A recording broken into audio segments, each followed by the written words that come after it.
Welcome to the Deep Dive, where we take these seemingly familiar corporate giants, look past the packaging, and really extract the fascinating, high-stakes history that defines them.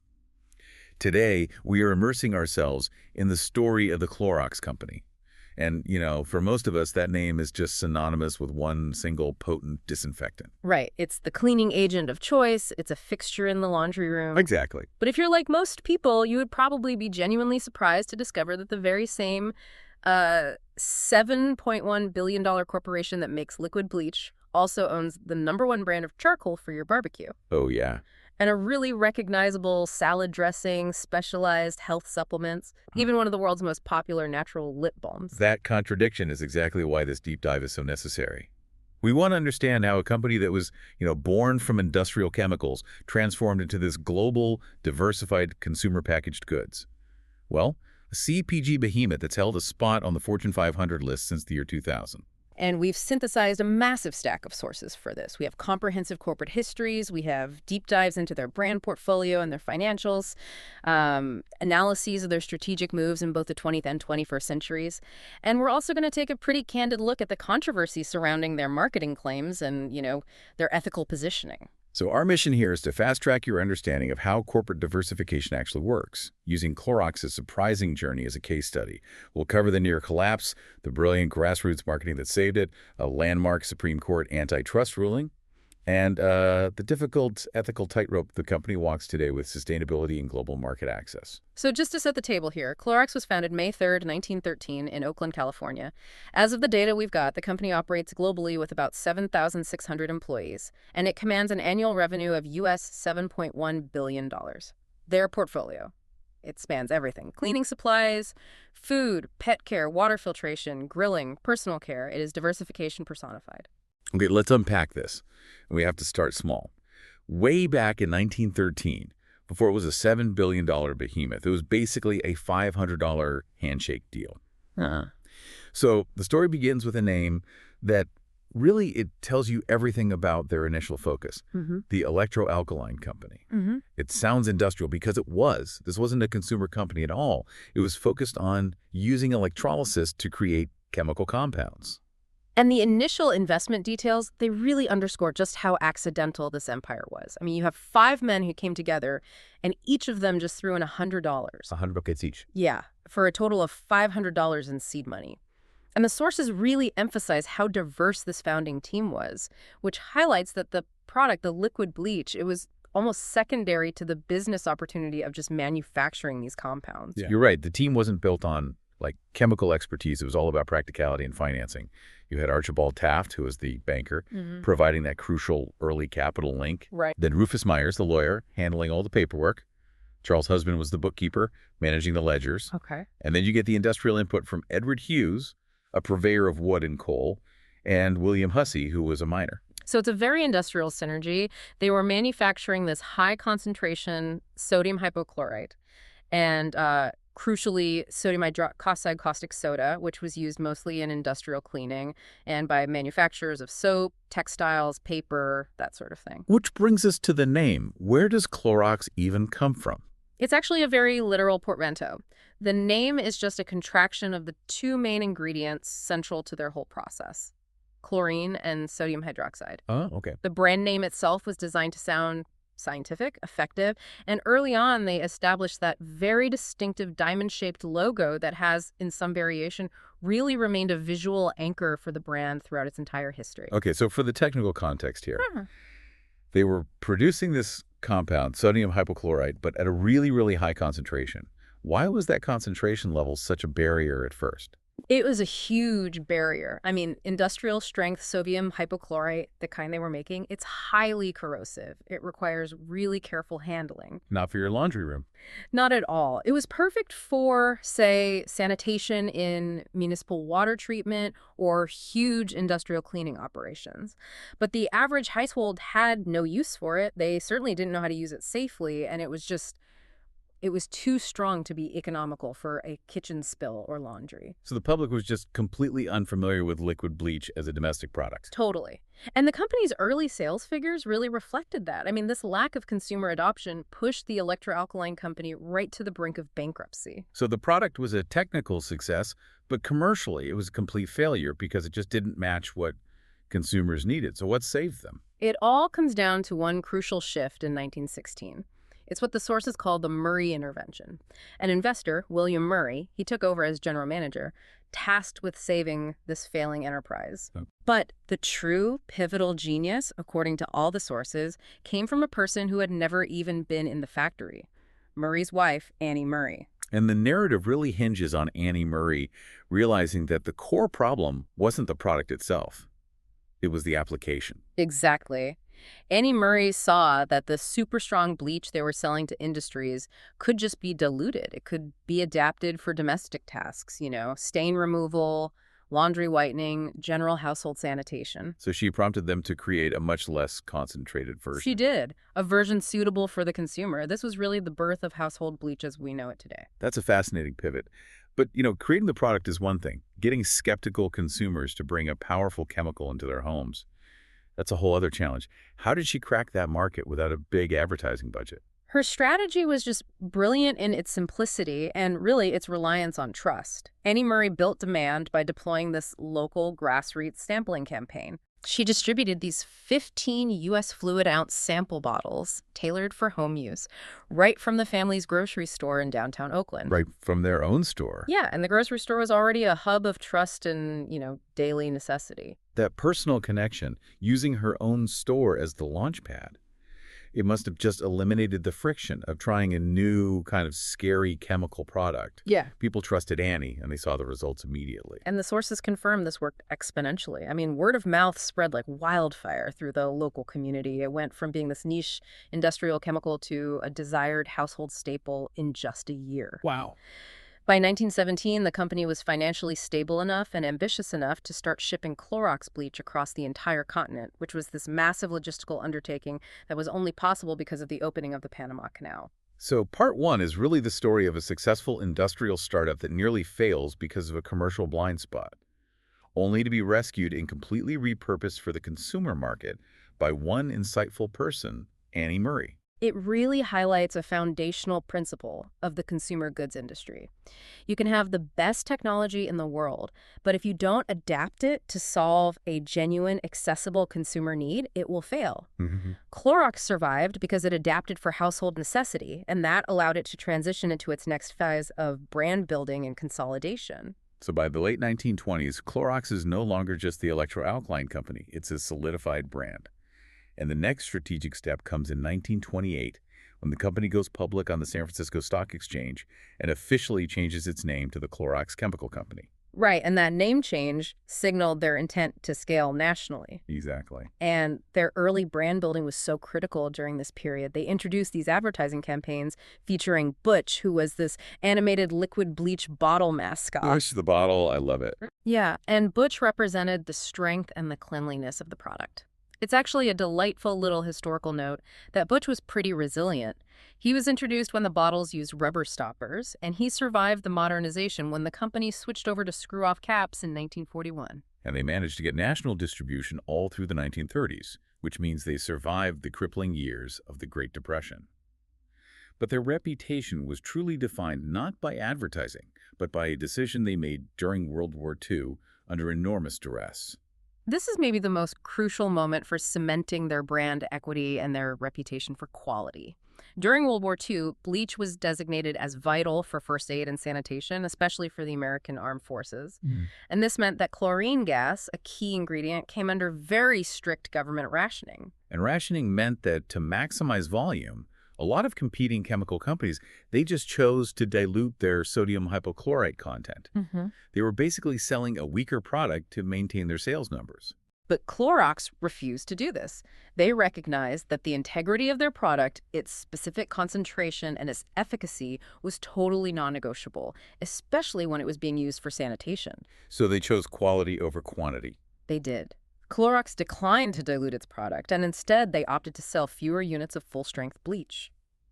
They consciously sacrificed market share and quarterly revenue for long-term quality assurance. That decision must have caused significant financial pain in the short term. But the payoff in reputation after the war, when chlorine supplies normalized, it must have been immense. It was. That commitment established this crucial and enduring reputation for quality that became a core value proposition for decades to come.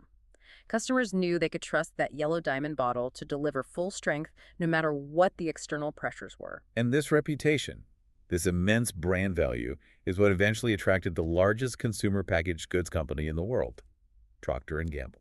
Indeed. We jump forward to 1957. P&G purchased Clorox and renamed it the Clorox Company. And on the surface, it looked like a perfect synergy. P&G was a master of marketing and distribution, and Clorox had a dominant product and the stellar reputation. But the marriage was doomed almost from the start because of antitrust concerns. A rival company objected, and the Federal Trade Commission, the FTC, challenged the purchase immediately. In this case, it became a foundational moment in American antitrust law.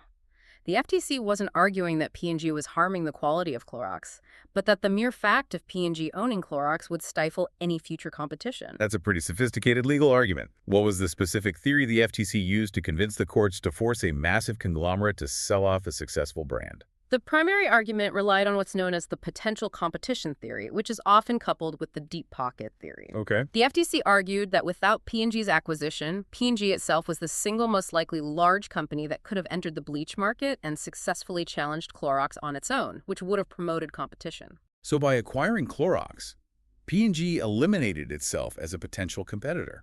Precisely.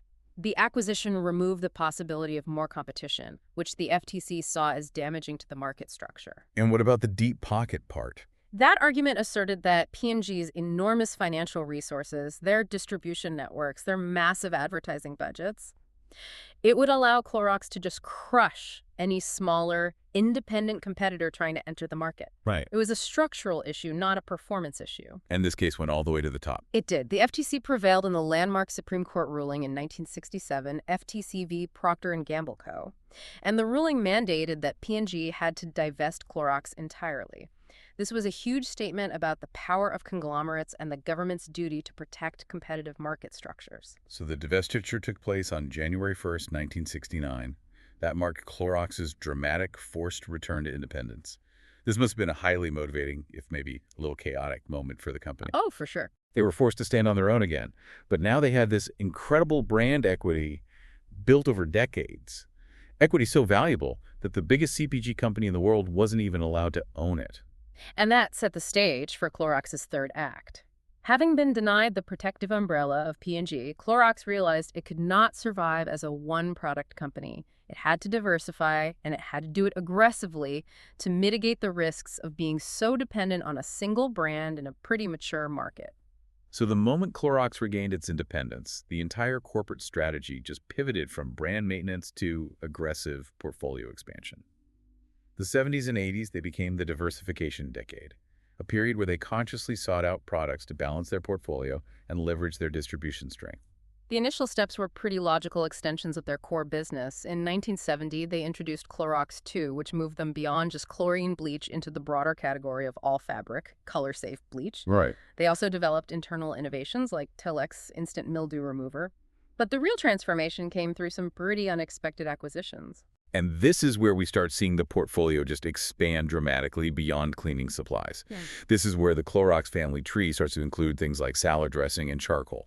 It's a move that looks a little haphazard on the surface, but the sources show a really clear strategic logic that's rooted in financial cycles. So Clorox acquired established cleaning brands like Formula 409 and Liquid Plumber, but they also made two huge leaps in the early 1970s. The acquisition of Kingsford charcoal and the Hidden Valley brand of ranch dressing. Okay, let's analyze that strategic rationale, because why would a bleach company buy barbecue fuel? It seems wildly unrelated. The acquisition of Kingsford, which was primarily charcoal briquettes in the mid-70s, was brilliant because of demand seasonality. Demand for bleach, while it's stable, it tends to peak during spring cleaning and, back-to-school periods. Right. But demand for barbecue charcoal is intensely seasonal. It peaks sharply in the summer months. So they acquired a product with an inverse or at least a complementary sales cycle. Precisely. This helped them smooth out their operational cash flow and their manufacturing capacity throughout the year. It reduced the need for big seasonal layoffs or massive inventory buildup. It was a financial decision, not a chemical one. And Hidden Valley Ranch dressing, that's food. That's a completely different regulatory and consumer environment. That acquisition just further showcased their willingness to diversify for pure profitability. Hidden Valley was, and it still is, a leader in the very lucrative salad dressing category. While it didn't have the strategic demand balancing of Kingsford, it offered much higher profit margins than commodity chemicals, and it leveraged their existing supply chain expertise in logistics and distribution to grocery stores. So they successfully broadened the base of the company from the laundry room to the kitchen and the backyard grill. And they continued this trend by purchasing another household cleaning institution, Pine Sol, in 1990. And then we get the complex story of Brita, which shows how modern diversification often happens in phases rather than just a single cash transaction. Brita, the water filtration system, was a massive opportunity that was perfectly aligned with the growing trend of consumer health. And Clorox didn't buy Brita outright at first, did they? No, not at all. It began in 1988 as a purely pragmatic licensing and distribution agreement. Clorox used its formidable U.S. distribution muscle to bring Brita water filters to the American and Canadian markets. They essentially acted as the brand's North American entry point for 7 years. And then they began to methodically consolidate control. Yes, they saw the tremendous value and the market potential. In 1995, Clorox acquired sole control of the Brita brand for the U.S. and Canada. This phased approach allowed them to test the market, build the infrastructure, and then fully integrate the brand. They secured the remaining rights for the Americas market in 2000, making Brita a foundational piece of their portfolio focused on health and wellness. And all of these acquisitions really set the stage for the true game changer, the massive transaction of 1999, which the sources all highlight as the blockbuster acquisition. That was the acquisition of First Brands, which was the former consumer products division of Union Carbide. And this wasn't just a brand acquisition. This was an exercise in corporate scale. It was the largest transaction in Clorox history up to that point. So how significant was this move in terms of size and market power? The acquisition immediately doubled the company's size. Doubled it. Yeah, it brought in a stable of major iconic household brands, Glad.So, trash bags, wraps, containers, handy wipes, and the remaining automotive care brands, specifically STP. This wasn't just diversification, it was market domination in several new adjacent categories. And this acquisition provided the tangible corporate milestone that validated their whole strategy of aggressive, necessary expansion. Absolutely. That explosive growth and the subsequent scale they achieved through the First Brands acquisition was the direct catalyst for Clorox finally landing on the prestigious Fortune 500 list for the first time in the year 2000. It confirmed that the company, forced to stand alone 30 years earlier, had successfully transformed itself into a major, self-sustaining, multinational conglomerate. Moving into the 21st century, Clorox really transitioned from that rapid acquisition phase to strategic optimization. They were refining their portfolio to align with modern consumer megatrends, and the first strategic move involved a rather ironic reunion. It is maybe the most fascinating corporate twist in this entire deep dive. In 2002, Clorox entered into a joint venture with its former owner, Procter & Gamble. The company that the Supreme Court forced them to divorce from. The very same one. And this JV was to manage and market the Glad line of food wraps, trash bags, and containers. That is a true full-circle moment. What was the business logic for P&G to get back involved with a brand that was, formerly theirs? It was a strategic financial investment rather than an attempt at control. P&G was interested in the category's profitability and scale. Clorox retained majority control but sold P&G an initial 10% stake in the Glad joint venture. Okay. And this was later increased to 20% by 2005. It's just a remarkable example of commercial pragmatism overcoming historical antitrust antagonism. They just recognized mutual benefit in the Glad brand's success. This period also saw Clorox streamlining its portfolio. Yeah. They realized that not everything they acquired back in the 90s was a permanent strategic fit. That's the nature of optimization. In 2010, Clorox made the decision to shed the automotive care business, selling the Armor All and STP brands to Avista Capital Partners. They explicitly said that these products no longer aligned with their core focus on household, health, and personal care. And then they immediately reversed course to bolster their presence in professional markets. Yes. In 2011, they focused on institutional health, acquiring the Applicare and HealthLink brands. This was a calculated move to leverage their deep history in sanitation and disinfection, from their bleach roots, and apply it to professional healthcare and medical facility cleaning, which is a very specialized, high-margin sector. And this refocus on health and wellness drove two major high-profile acquisitions in the personal care space that really changed their public image. The first, in 2007, was the purchase of Burt's Bees. Mm-hmm. This was significant because it instantly thrust Clorox right into the heart of the natural cosmetics and personal care sector. Burt's Bees had this dedicated, loyal following focused on natural ingredients, and it gave Clorox immediate credibility in a segment that was directly challenging their traditional chemical-based products. And the second, more recent major investment was in the supplements market. That was the 2018 purchase of Nutranex Business, LLC, for around $700 million. Nutranex deepened their commitment to wellness from the inside out. It added natural multivitamins, specialty minerals, and supplements for hair, skin, and nail health. This really confirmed that Clorox was no longer a cleaning company.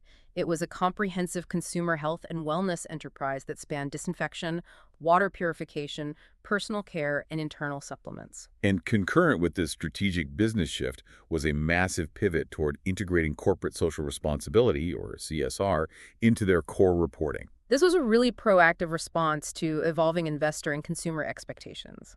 Starting in 2011, Clorox integrated detailed corporate social responsibility reporting, so that's covering environmental, social, and governance, or ESG performance, directly alongside its traditional financial reporting in its annual report. So that signals that ESG factors were no longer just like external appendices, but core metrics of corporate success. Exactly. And they also formalized the megatrends they were chasing. They identified 4 core consumer megatrends in 2013: sustainability, health and wellness, affordability and value, and multiculturalism, specifically with an emphasis on outreach to the Hispanic community.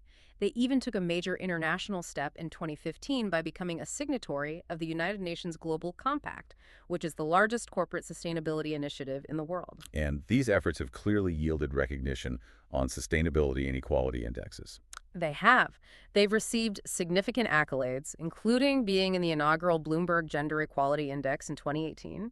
And crucially, in 2019, they ranked 7th on Barron's 100 Most Sustainable U.S. Companies list, and also topped the influential Axios-Harris Poll 100 Corporate Reputation rankings. For a company that makes bleach, achieving high marks in sustainability and reputation is a major operational Well, accomplishment. it's huge. However, this scale and complexity also introduces new vulnerabilities that a 1913 startup could never have even imagined. And 2 recent events really highlight this fragility. First, to support their rapidly growing cat litter portfolio, that's Fresh Step, Scoop Away, and Everclean, they opened a massive new manufacturing facility in Martinsburg, West Virginia in 2022. That level of operational investment just shows the scale required to support categories that, while they're secondary to bleach, are major CPG brands themselves. And the second event was a pretty stark reminder of modern corporate risk. The 2023 cyberattack. The sources emphasize this was a major event. It resulted in significant operational disruption, reported revenue loss, and tangible product shortages on store shelves. Wow. The sheer interconnectedness of a global, diversified supply chain means that a threat to their corporate IT infrastructure can literally halt the production of Kingsford, Glad, and Clorox wipes all at the same time. It was a very high-cost lesson in the fragility of global digitized operations. The story of Clorox is really incomplete without looking at the cultural debates it has fueled, particularly around advertising, environmental claims, and corporate ethics. So let's start with the history of their ad campaigns and the allegations of sexism that surfaced in the 21st century. Well, advertising reflects cultural norms, and those norms change very quickly. In 1986, the jingle for Clorox 2, Mama's Got the Magic of Clorox 2, which was performed by the legendary Dobie Gray, was genuinely award-winning. It was culturally pervasive. It was meant to be endearing. But that focus on mama and the implied responsibility for household cleaning, it became a significant point of contention as social roles evolved. Absolutely. The criticism really peaked around 2006 and 2007. Clorox ran a national commercial that showed multiple generations of women sew mothers, grandmothers doing the laundry. And while the voiceover attempted a sort of disclaimer by saying, maybe even a man or two, the overwhelmingly female focus just reinforced that traditional gender stereotype that laundry and cleaning were primarily women's work. Yeah, and critics argue that the very foundation of the Mama's Got the Magic slogan was just outdated and exclusionary. Hmm. They even ran into trouble when they tried to be culturally relevant by leaning into, like, vintage nostalgia. Right. That was the 2009 ad campaign produced specifically to run alongside the very popular TV show Mad Men. The ad featured a close-up of a man's white dress shirt with bright red lipstick stain on the collar. Oh, boy. And it was accompanied by the caption, Clorox, getting ad guys out of hot water for generations. Wow. So the campaign was trying to link their product to these timeless cleaning challenges. But the implication was pretty clearly that the wife was responsible for cleaning up the shirt after the husband's extramarital activities. And that drew immediate and intense complaints of sexism and, relying on these deeply outdated tropes about marital roles.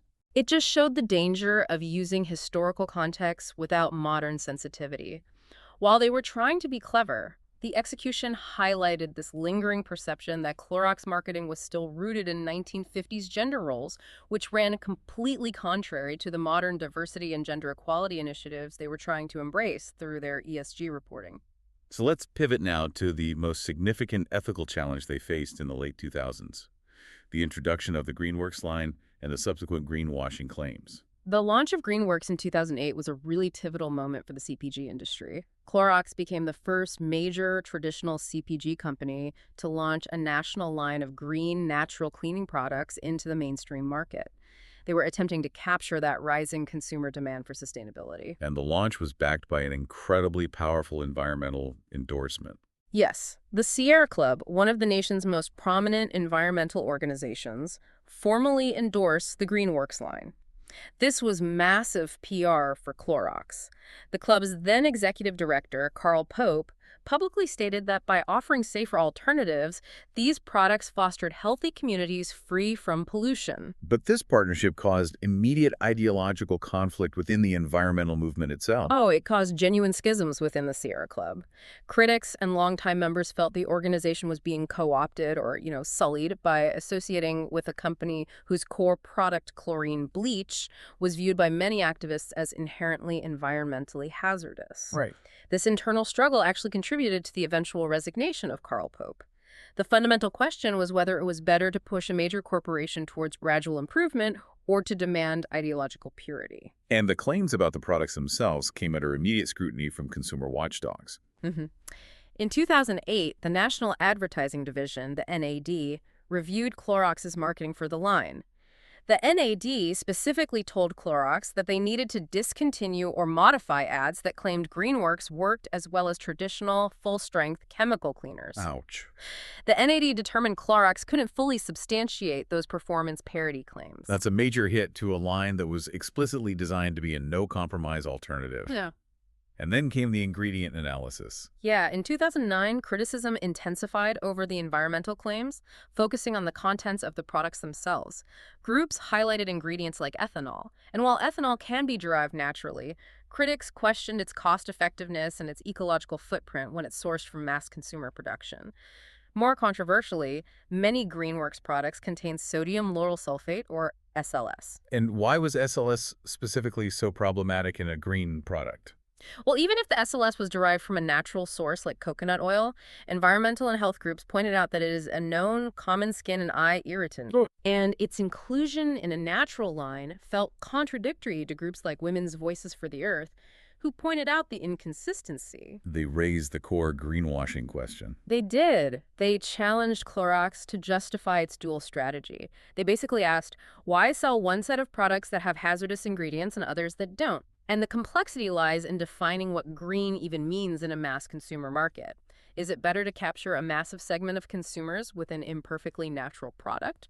Or should a company commit only to 100% natural and potentially sacrifice market reach? It's that balance. Clorox was trying to balance corporate profit with genuine sustainability goals, and critics argued the balance was tipped way too far toward profit. And we see a similar difficult ethical trade-off when we look at their animal testing policy, where the devil is really in the details of the fine print. In 2019, Clorox announced an ethical commitment that they do not participate in animal testing except where required by law, and this is pretty standard language for a multinational that's trying to appeal to the cruelty-free market segment.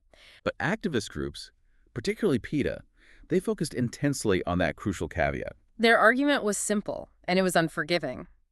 PETA claimed that by choosing to sell their products in massive, high-growth international markets, naming jurisdictions like China, where government regulations still mandate animal testing for certain imported products, Clorox was actively perpetuating and financially supporting inhumane testing practices. So the company isn't initiating the tests themselves, but they are choosing to operate in a regulatory environment that demands them.